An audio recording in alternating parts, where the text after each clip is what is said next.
이렇게 긴장감이 고조되고 있는 가운데 박근혜 대통령이 이른바 박사모 측에게 답신을 보냈다고 합니다.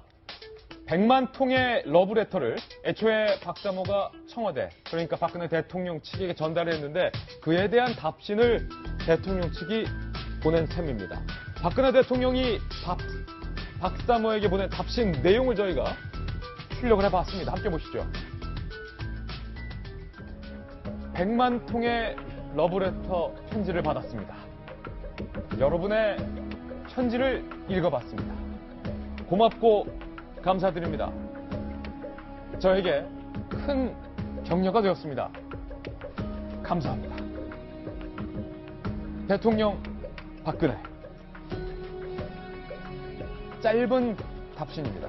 짧은 답신입니다만 박사모 측에서는 대통령이 답신을 보냈다라면서 굉장히 고무적이고 고조되어 있는 그런 상황인데요. 청와대 관계자는 이렇게 말했습니다. 대통령께서 편지 형식으로 박사모 쪽에 답을 보낸 것으로 안다라고 밝혔고요. 정관용 박사모 회장은 이렇게 말했는데요. 청와대 한 비서로부터 오후 2시쯤 전화를 받았다. 나에게 개인적으로 고생 많으셨다라는 말씀도 했다고 하더라. 그런데 박근혜 대통령은 이른바 박사모와 태극기 집회 참가자들을 향해서 앞서 정규제 TV와의 인터뷰에서 이렇게 밝힌 적이 있었습니다. 박근혜 대통령이 박사모를 향해서 그리고 태극기 집회를 향해서 굉장히 가슴 아프고 고맙고 미안하다 이런 발언을 했었는데요. 직접 들어보시죠. 촛불 시위의 2배도 넘는 정도로 예. 정말 열성을 갖고 많은 분들이 참여하신다고 이제 듣고 예. 있는데 그분들이 왜 저렇게 눈도 날리고 또 날씨도 춥고 그런데도 불구하고 저렇게 계속 많이 나오시게 됐는가. 그거는 자유민주주의 체제를 수호해야 된다. 예. 또 법치를 지켜야 예. 된다. 그런 것 때문에 그냥 여러 가지 고생도 무릅쓰고 이렇게 나오신다는 것을 생각할 때 가슴이 좀 미어지는 그런 심정입니다. 이칼럼 대통령이 보낸 이 편지, 답신. 정치적인 메시지, 이건 그러니까 소위 말하는 생일이기 때문에 서로 덕담을 주고받았다라고 또 표현하실 분이 분명히 있습니다. 그런데 정치인의 뭐 행동이나 표정이나 이런 것들은 다 정치적 메시지가 있는 것이겠죠. 예. 일단 박근혜 대통령의 이제 생일이 2월 2일이었고, 그래서 이제 당시에 사람들이 100만 통의 러브레터를 모아서 박사모 사람들이 전달했다는 거 아니겠습니까? 아니, 박사모 분들은 전달할 수 있어요. 네, 당연히 예. 그렇죠. 근데 2일날 전달을 해서, 근데 최근에 이제 전달이 됐다고 하고, 거의 뭐 한 달의 어떤 그 기간이 있었는데, 왜 하필이면 28일날 이런 감사의 메시지를 공개한 것인가, 그게 참 궁금하더라고요. 그런데 이제 28일이라는 게 여러 가지 해석이 가능하지만 27일날 어쨌든 헌법재판소에서 탄핵 관련해서 그 최종 변론 아니었겠습니까? 그리고 오늘 3.1절 대규모 소위 말하는 태극기 집회가 예고돼 있는데요. 딱 그 전날 이렇게 메시지를 보냈다라는 거는 저는 상당히 정치적인 함의를 담고 있다고 보고요. 예. 저는 아까 저 워딩 중에서 그 정규제 TV와 인터뷰했던 게 지난 1월 25일 아니겠습니까? 이제 당시에 여러 가지 좀 이해 안 되는 부분들이 참 많았었는데 지금 다시 이제 자막에 나왔지만 법치를 얘기하지 않았습니까? 저는 박근혜 대통령한테 물어보고 싶습니다. 이 자유민주주의를 얘기하셨고 법치를 얘기하고 있는데 야구방망이를 들고 특검을 협박하고 헌법재판관의 집 주소까지 공개하는 사람들에 대해서는 어떻게 평가를 하시는지 좀 물어보고 싶다는 생각이 듭니다. 예. 윤태곤 실장님. 참 제가요, 이게 우리 촛불 집회가 세계적으로 많이 격찬을 받지 않습니까? 한국이 되게 이제 상황이 안 좋은데, 하지만 시민들이 평화적으로 축제처럼 촛불을 들어가지고 민주주의를 구했다. 뭐 엊그제 이제 가디언도 사설로 그렇게 썼었는데, 그거하고 과거에 이제 몇몇 나라들을 보면 태국 같은 경우에는 탁신파하고 반탁신파가 무슨 레드 셔츠, 노란 셔츠 이렇게 갈라지고, 뭐 베네수엘라도 그런 사례가 있고, 지금 남아프리카 공화국에도 그런 사례들인데, 어떻게 보면 한 끗 차이예요.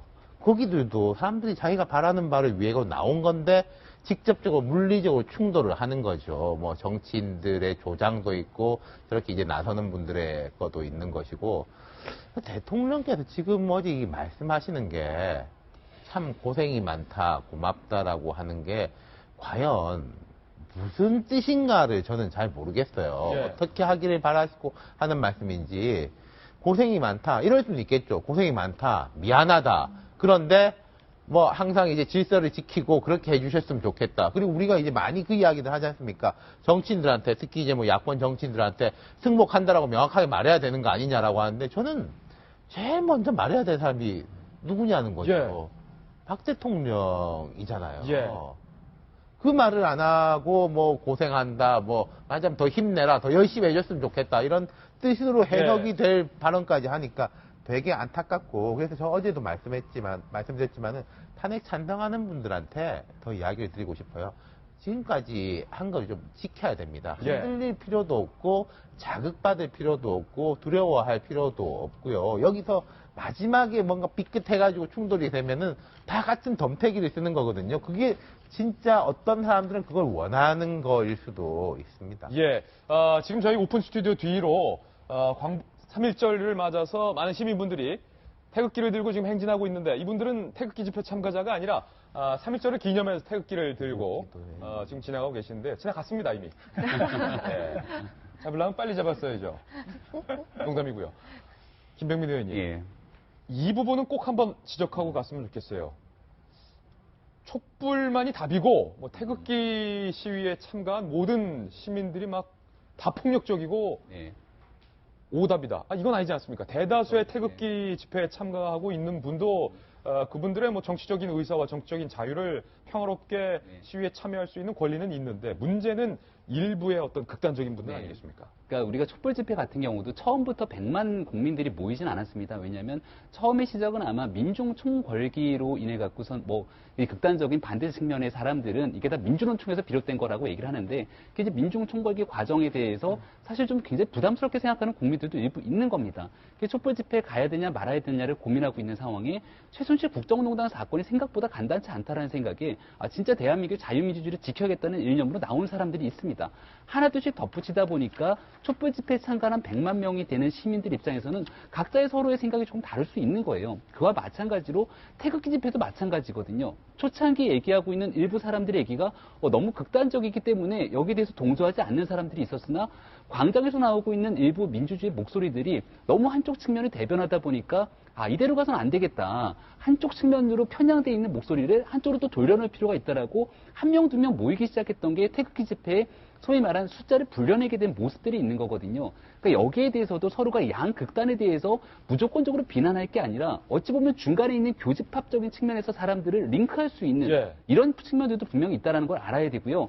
저는 그렇기 때문에 박근혜 대통령께서 어저께 박사모에게 비서진을 통해서 전달한 이 메시지는 참으로 잘못됐다라고 얘기하지 않을 수 없는 겁니다. 잘못됐다. 왜냐하면 말 그대로 태극기 집회에 참여해서 지금의 잘못되어 있는 상황을 어떻게든 좀 되돌리고자 하는 일부의 시민들이 있을 건데요. 그분들은 박근혜 대통령의 최순실 국정농단 잘못된 부분들이 분명히 있다라고 인정하는 사람들도 있습니다. 예.